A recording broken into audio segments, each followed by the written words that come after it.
Estamos de volta e eu quero cumprimentar você que tem assistido às aulas de História Medieval.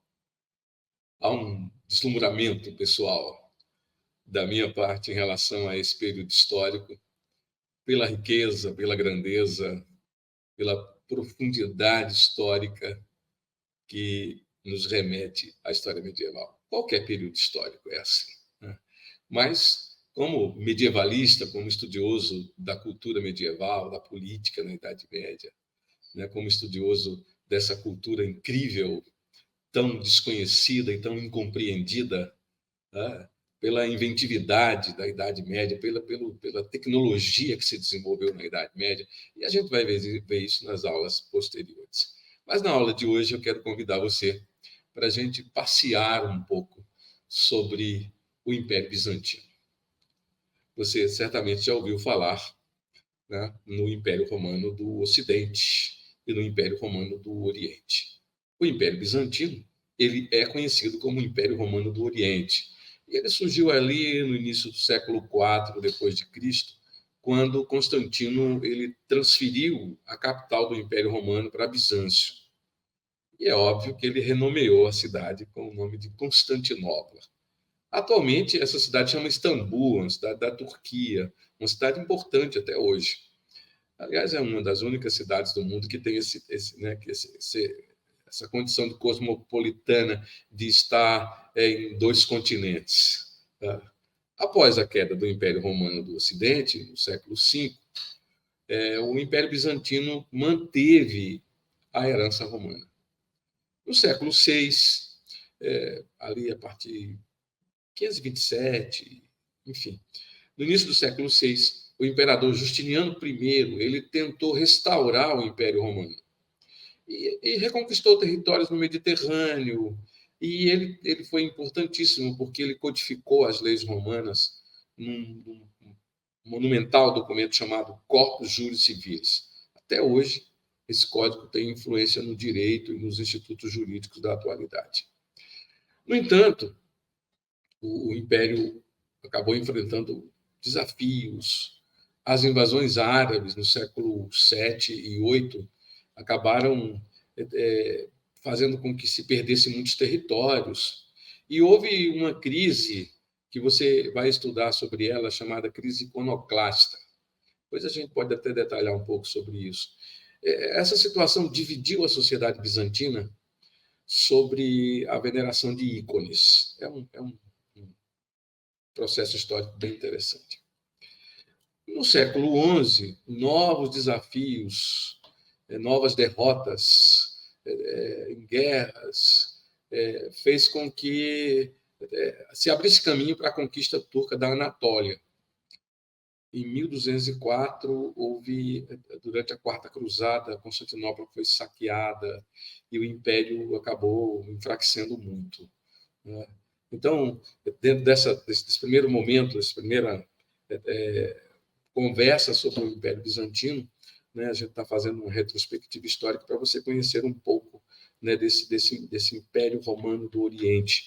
Ele se recupera no século XIII, mas há uma pressão otomana, e os turcos otomanos, em 1453, eles invadem Constantinopla, né, e isso marca o fim do Império Bizantino. É a famosa queda de Constantinopla, que marca também o fim do período medieval dentro da periodização tradicional, né? Então, o Império Bizantino ele dura mais de 1000 anos, né? O Império Bizantino preserva a cultura greco-romana. O Império Bizantino influencia o desenvolvimento da Europa. E nesse primeiro momento, você pode perceber essas nuances, né, do Império Bizantino. É sobre isso que a gente vai tratar na aula de hoje, né? O Império Bizantino ele teve um papel importante, né? Você já viu que a gente estuda pouco, inclusive, sobre a cultura bizantina, o Império Bizantino, a política do Império Bizantino, a importância econômica do Império Bizantino para a Idade Média, em função de estudarmos mais o feudalismo. Por isso, essa aula de hoje ela é importante para a gente entender um pouco sobre, por exemplo, esse papel do Império Bizantino no comércio durante a Idade Média, né? O que se estuda na Idade Média, sobretudo entre os séculos V e o século XI, é uma ausência do comércio. Mas, nesse momento, o Império Bizantino ele funciona como uma ponte entre o Oriente e o Ocidente. E como nós dissemos, Constantinopla tem uma localização estratégica, né? Ela está entre rotas comerciais que ligam a Europa e a Ásia, pelo Mediterrâneo, né? Então, os europeus eles circulavam nesse momento apenas pelo mar Mediterrâneo. Ainda o Atlântico não tinha sido conquistado, isso vai acontecer só no período das grandes navegações.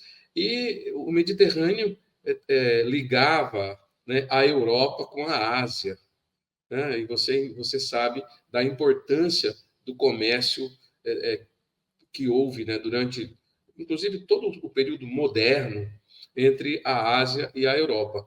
Mas, nesse momento, pelo Mediterrâneo, né, o Império Bizantino ele controlava o fluxo de mercadorias. As sedas, né, os tecidos finos, o ouro, a prata. Então, o Império Bizantino ele foi fundamental para manter essas trocas comerciais ativas na Idade Média, né? As cidades italianas foram importantíssimas, né? Florença, Veneza, elas acabam sendo crescendo e enriquecendo, né, com esse comércio. E é claro que o Império Bizantino vai conectando culturas e economias distintas, né, no que a gente pode chamar de uma rede global, né? É a primeira inserção, né, de globalização do planeta começa a partir dessas trocas comerciais no período medieval, e é claro que o clímax vai ser com as grandes navegações. Mas, além dessa influência política e econômica da região, né, influência política pela situação estratégica geográfica do Império Bizantino, importância econômica, porque ela fazia esse lugar de intercâmbio comercial. O Império Bizantino também ele se constitui num mosaico cultural incrível, né? A gente vai ver daqui a pouco, né? Essa fusão das tradições romanas, gregas e orientais que vai dar um legado cultural importantíssimo para a Idade Média, né? A gente vai, inclusive, agora conversar um pouco sobre essas contribuições culturais do Império Bizantino, né? Como nós dissemos, essa fusão, né, de tradições faz com que o legado bizantino para a história seja importantíssimo, inclusive estudado até hoje, né? Mas a gente pode falar, por exemplo, na fundação da Universidade de Constantinopla. Isso já no século V, olha só, né? Isso é um marco importantíssimo, né? E vai transformar a cidade num centro de ensino de excelência, né? Onde, imagina uma universidade no século V, né, que tem acesso à tradição romana, à tradição grega, à tradição cristã, né, no cristianismo próprio, né? Se você pensar, por exemplo, a biblioteca de Fócio, né, é um estudioso do que se chamou de renascimento macedônico. Leão, o matemático, um outro intelectual importante que vai preservar a difusão do conhecimento, né? Há um outro cara chamado Miguel Psilo, ele vai deixar uma obra incrível sobre diversos temas da sociedade bizantina no século XI. Enfim, a cultura bizantina foi um celeiro de conhecimentos, né? Vai influenciar o desenvolvimento intelectual e artístico da Europa medieval, né? E até hoje a gente olha, né? Eu aconselho você a passear, né, pelos arquivos de áudio, de vídeo, de fotografias sobre o Império Bizantino. É impossível traduzir em palavras, né, toda a glória, todo o resplendor da literatura bizantina, da arte bizantina, né, e de tudo que ela representou para a Idade Média. A gente pode dar aqui mosaico da igreja de Santa Sofia, lá em Istambul, né? Eu queria ter espaço para a gente poder trazer muitas imagens aqui, né? Mas a gente não tem condição. Mas esse estilo religioso, esse estilo simbólico, né, da arte bizantina, ele foi central na cultura medieval. Né? Esse mosaico aí realmente é muito bonito. Tive a oportunidade de vê-lo no original, num espaço maior, ele tem ele representa muito, né, sobre a influência cristã nesses ícones, né? Os mosaicos da arte bizantina são algo realmente esplêndido. E a Basílica de Santa Sofia, né, em Istambul, foi construída no século VI, né? É um exemplo supremo, né? Dá uma olhada depois nessa basílica, né, na cúpula dessa basílica, né, nos mosaicos de ouro, né, nessas representações do Cristo, né? Os mosaicos de Ravenna, lá na Itália, é uma outra indicação para você entender um pouco sobre, por exemplo, a glória do imperador Justiniano, da corte de Justiniano, né? E a gente vai poder observar nessa arte bizantina essa relação entre o poder imperial e a religião. Então, você vai ver muito da arte bizantina, essa fusão. Né? E essa identidade cristã ortodoxa. Né? É uma outra linha de pesquisa incrível que você pode migrar para ela, é tentar entender essa identidade cristã ortodoxa.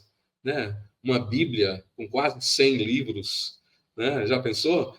Essa tradição cristã, os patriarcas. Né? Recentemente, o Papa Francisco esteve visitando, né, o patriarca, visitando a cultura bizantina, e esse cristianismo ortodoxo alvo de tantas contradições ao longo da Europa, ao longo da história da Europa medieval, né, e que mostra realmente a importância, a grandeza, né, da cultura bizantina, obviamente demonstrada em diferentes estilos artísticos. Um desses estilos é a arquitetura bizantina. Olha que coisa maravilhosa essa catedral, né? A gente fica em êxtase de ver a cultura bizantina. Por isso, né, eu sugiro a você entender essa fusão riquíssima, né, dos elementos gregos, orientais, né, essas construções sofisticadas. Né? E a Catedral de Santa Sofia, como eu te falei, ela é considerada uma das maiores realizações da arquitetura bizantina. Né? Sobretudo a bela cúpula e os seus mosaicos que estão nas paredes, né, são algo realmente esplêndido. Né? A Catedral de Santa Sofia foi um centro religioso e político do Império Bizantino que retrata esse símbolo, né, do poder, da riqueza. Né? Ela foi convertida em mesquita após a conquista otomana, e depois se transformou em museu. Né? Enfim, ela mostra essas mudanças políticas e essas mudanças religiosas que ocorreram na região. Portanto, a arquitetura bizantina ela é um dos exemplos, né, dessa riqueza cultural da Idade Média e dessa fusão cultural de elementos riquíssimos e que desmascaram, né, a ideia de pobreza cultural da Idade Média, que desmistifica os preconceitos que, ao longo do tempo, foram depositados na historiografia medieval. Né? Eu remeto-me às aulas iniciais, onde nós mostramos a vocês, né, que os renascentistas, os protestantes, os absolutistas, os racionalistas despejaram toda sorte, inclusive os românticos do século XIX, despejaram preconceitos sobre esse período medieval, que é preciso que se diga aqui do ponto de vista científico, nada mais é do que um período histórico, do que um período historiográfico. Contudo, né, é preciso admitir, né, que esse período tem a sua riqueza, e não é um período pobre, não é apenas um período intermediário entre a cultura greco-romana, a cultura clássica e a cultura renascentista. Ele representa muitíssimo da história do mundo, e como nós sempre temos dito aqui em nossas aulas, a Europa, ela foi gestada no período medieval, né? O período de gestação das grandes nações europeias, né? Das nações importantes da Europa, das nações ricas da Europa, das nações que dominaram o mundo e que até hoje, né, representam, de certo modo, o primeiro mundo do planeta, né? Essa cultura, essa identidade europeia, ela foi construída ao longo da Idade Média, né? Não se pode pensar em Inglaterra, França, Bélgica, Holanda, Alemanha, Rússia, os Países Baixos, enfim, não se pode pensar na Europa sem pensar nessa fusão, né, grandiosa de elementos culturais. E a arquitetura bizantina, a arte bizantina, enfim, a cultura bizantina tem essa influência, né? E a gente pode pensar na Basílica de São Vitale, né, lá na Itália, né, a Igreja de São Marcos, em Veneza, né, típica da arquitetura bizantina, né? Ela foi construída por comerciantes venezianos que haviam visitado Constantinopla, se, né, encantaram com a arquitetura, tinham grana, disseram, não, vamos construir, né, a igreja de São Marcos aqui, né? No deserto do Sinai, se você, né, pensar aqui, lá no Monte Sinai, o mosteiro de Santa Catarina, né, para pensar, para migrar um pouco da Europa, né, para esse mundo, né, do cristianismo antigo, né, é um mosteiro antigo, né, é um mosteiro cristão, a arquitetura desse mosteiro tem reflexos, né, da arquitetura bizantina. Então, a gente pode dizer, né, que a arquitetura bizantina ela preservou, ela adaptou, ela sistematizou, né, elementos da arquitetura romana, da arquitetura grega e transmitiu às gerações futuras, né? Ela inspirou o desenvolvimento artístico da Europa ocidental, né? O estilo românico, o estilo gótico é inspirado, né, nessa arquitetura bizantina. E elas mostram esse símbolo do poder, né, são testemunhos da história, né, testemunhas silenciosas, né, desse período que durou mais de 1000 anos e que deixou um legado realmente muito rico. Ok? Você está gostando dessas divagações sobre a cultura bizantina?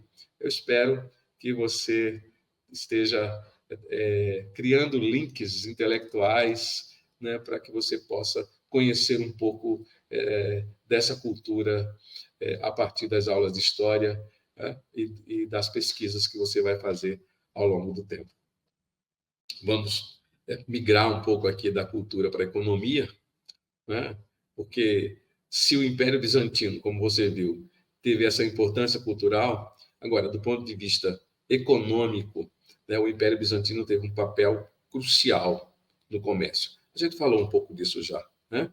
E é preciso retomar dizendo o seguinte: o Império Bizantino foi uma ponte entre o Oriente e o Ocidente, né? Constantinopla estava ali, Europa, Ásia, né, transitando pelo mar Mediterrâneo, né? E aí você tem como centros de rotas comerciais, né? Rotas terrestres e rotas marítimas, né? Ligando Europa, Oriente Médio, Ásia Central, Extremo Oriente, né? Portanto, resuma-se na seguinte frase: Constantinopla foi um dos maiores centros comerciais do mundo medieval. Constantinopla foi importantíssimo para que objetos, ideias, valores e pessoas transitassem, né, da Ásia, do Oriente Médio para a Europa. E por essa razão, ela tinha um comércio muito forte, né? Uma economia muito próspera. Essa economia muito diversificada, né? Produtos de luxo, né? Joias, né? Os tecidos finos, tapetes finos, especiarias, enfim, elementos que enriqueceram a burguesia, né? E que eram altamente valorizados na Europa, eles transitavam a partir da economia do comércio bizantino, né? E essa intermediação comercial, comprando mercadorias, revendendo na Europa, vai influenciar tanto a economia como os padrões de consumo da época. É uma linha de pesquisa muito interessante pensar como o Império Bizantino influenciou a economia europeia, como o Império Bizantino influenciou os padrões de consumo no período medieval. Inclusive, como você vê na imagem aí, né, a cunhagem de moedas bizantinas, de ouro, né, um ouro puro, ouro sólido, né, era uma moeda amplamente aceita e utilizada nas transações comerciais. Né, isso é óbvio, né, vai ajudar a manter a estabilidade econômica num período, né, onde a fragmentação política era muito importante. Se você pensar nas feiras medievais, nos bancos que surgem, nas casas de câmbio, nas feiras medievais, né, você vai entender a importância das mercadorias e, inclusive, né, das moedas, né, bizantinas, nessa circulação que determinou esse fortalecimento do comércio. E é claro que Bizâncio vai utilizar o comércio como uma ferramenta diplomática, né? Essas relações comerciais, né, vão consolidando o quê? Alianças políticas, né? Essas relações comerciais vão assegurando paz nas fronteiras, né? Por isso, a gente pode dizer que o Império Bizantino ele foi fundamental para manter as trocas comerciais ativas na Idade Média. O comércio bizantino ele foi fundamental para conectar culturas, a cultura asiática e a cultura europeia. O comércio bizantino ele foi importante para estabelecer essa rede global. Né? O comércio bizantino foi importante para o desenvolvimento econômico da Europa medieval. Legal essa síntese? São sínteses que você vai colocando na mente e facilita o entendimento das leituras que você vai fazer ao longo das aulas, ok? Então, eu espero que você esteja entendendo melhor a importância do mundo bizantino e sua influência nas estruturas políticas, econômicas, sociais, culturais do período medieval, né? E dentro do aspecto cultural, diga-se de passagem, né, que a religião bizantina, o cristianismo bizantino, o cristianismo ortodoxo, a igreja ortodoxa, a Bíblia ortodoxa e a forma, né, como se organizou politicamente, né, a política eclesiástica dessa religiosidade, dessa igreja bizantina, vai realmente mostrar o poder e a grandeza do Império Bizantino. Né? Porque não foi uma relação um pouco tensa com Roma, não foi uma relação um pouco tensa com os papas, mas isso é uma outra história, né? E que você deve se envolver com ela nos seus estudos, ok? Vamos pensar, então, na queda de Constantinopla. Né? 1000 anos de império, tá? 1000 anos de história, 1000 anos de preservação da cultura greco-romana, 1000 anos de Império Romano ainda de pé, o Império Romano do Oriente. Tá? Nós temos, em 1453, a queda de Constantinopla. Né? Quando você estuda a periodização histórica, né? você vê a Idade Média, começa no século V, 476, com a queda do Império Romano, as invasões bárbaras e o estabelecimento da Antiguidade Tardia e a chegada da Alta Idade Média. E você tem a Alta Idade Média, a Baixa Idade Média e em 1453, com a queda de Constantinopla pelos turcos, quando ela é tomada, né, com a conquista otomana, você tem o fim do período medieval. Então, a queda de Constantinopla, portanto, ela representa essa divisão de águas na história europeia e na história mundial.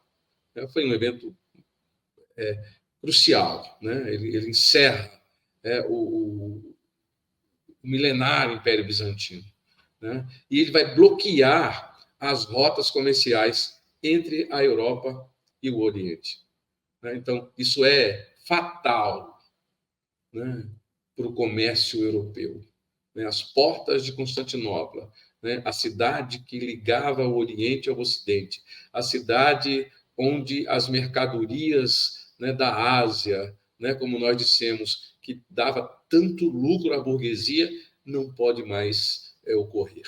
Então, realmente, a queda de Constantinopla ela é crucial nesse sentido. Por quê? Porque isso vai obrigar os europeus a buscar alternativas para negociar. Isso vai levar às grandes navegações. Então, principalmente Portugal e Espanha vai ter que explorar o Atlântico para chegar às Índias, né? Então, tudo que se vê a partir daí, né? Alguém disse até que os tempos modernos, ou o século XVI, começa em 1492, com o que a historiografia tradicional chama de descobrimento da América, né? Então, essas grandes navegações, a escola de Sagres, os estudos, né? As invenções da época, a caravela, o astrolábio, a bússola, a pólvora, os mapas, tudo estava pronto, aspas, aqui, né? Mas não se estava utilizando. E quando Constantinopla é tomada pelos turcos, né, o Império Bizantino é derrubado, mas a Europa ela começa a avançar pelo Atlântico, né? Perde-se o medo, né? Na época, a tradição de que a Terra era achatada, né? E que a qualquer momento você poderia até chegar no fim e cair num abismo sem fim, mas teorias, né, da época, como Galileu, né, vai observando que a Terra é redonda, né? Então, a partir daí, Cristóvão Colombo ele pensa, não, se a Terra é redonda, eu posso chegar ao Oriente navegando pelo Ocidente, acaba acidentalmente descobrindo a América. Mas isso é uma outra história. Ela serve apenas para ilustrar que a tomada de Constantinopla pelos turcos vai possibilitar as grandes navegações, né? E é claro que, paralelamente a isso, com o fim do Império, os intelectuais bizantinos eles fogem, né, de Bizâncio para a Itália. E eles vão levar consigo a maior riqueza que ele tem, o quê? Os seus livros, a intelectualidade. Essa migração dos intelectuais bizantinos para o Ocidente vai revitalizar o interesse, desculpa, pela cultura clássica, e isso vai fazer com que o Renascimento possa acontecer, porque eles trazem consigo os manuscritos gregos, né? E vai influenciar a arte, a ciência, a filosofia na Europa, né? A gente pode dizer, inclusive, que a pressão econômica e a necessidade de consolidar o poder levam à centralização política, né? Porque você tem essa pressão econômica. Fechou, precisamos do Atlântico, precisamos nos juntar, a burguesia se junta, financia as grandes navegações, e você tem aí o primeiro passo, a partir da queda de Constantinopla, para que o mapa político da Europa ele comece a ser redefinido, e claro que você tem transformações culturais, transformações econômicas que vão moldar o mundo e a Europa nesse sentido. Ok? Vejam a importância da queda de Constantinopla, não somente como o fim do período medieval, mas como início, né, dos tempos modernos. A gente vai fechando a nossa aula de hoje, né, dizendo que o mundo depois da queda de Constantinopla, o mundo depois da queda do Império Bizantino, ele vai vivenciar mudanças muito grandes, né?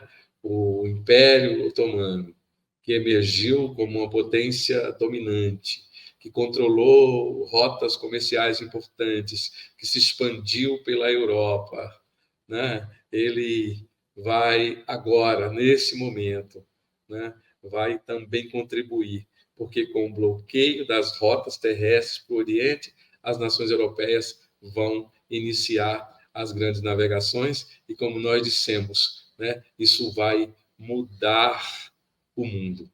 Né?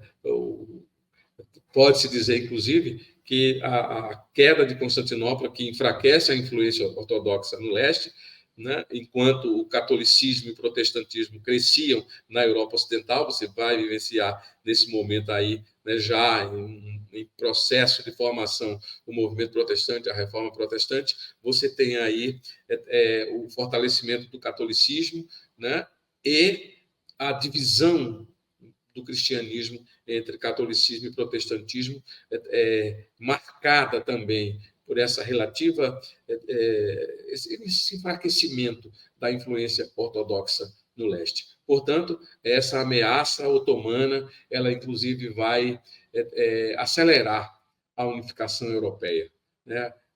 Obviamente que você tem aí, com a unificação europeia, você tem o enfraquecimento do modo de produção feudal e o fortalecimento dos Estados nacionais, né? Onde o centro do poder europeu, né, vai se concentrar, criando a possibilidade, inclusive, do absolutismo monárquico que surge a partir do século XVI.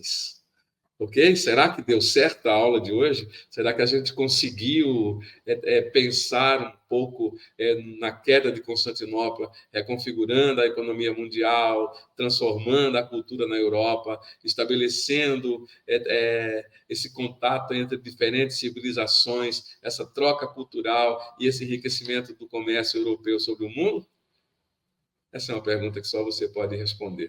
Né? Eu tenho uma síntese cronológica que eu não vou tratar agora, mas serve para você como rota de estudo, né? O Império Bizantino, século IV, 5, 6, 7, 8, 9, 10, 11, 12, 13, até a queda de Constantinopla. Então, aproveite essa síntese cronológica que você tem aí e aproveite as leituras que estão propostas para você. Muito obrigado. Parabéns por estar até aqui, obrigado por sua paciência, e nós vamos continuar na próxima aula os nossos estudos sobre história medieval. Já chegamos na metade do curso, tá? Daqui a pouco acabamos. Um abraço para você.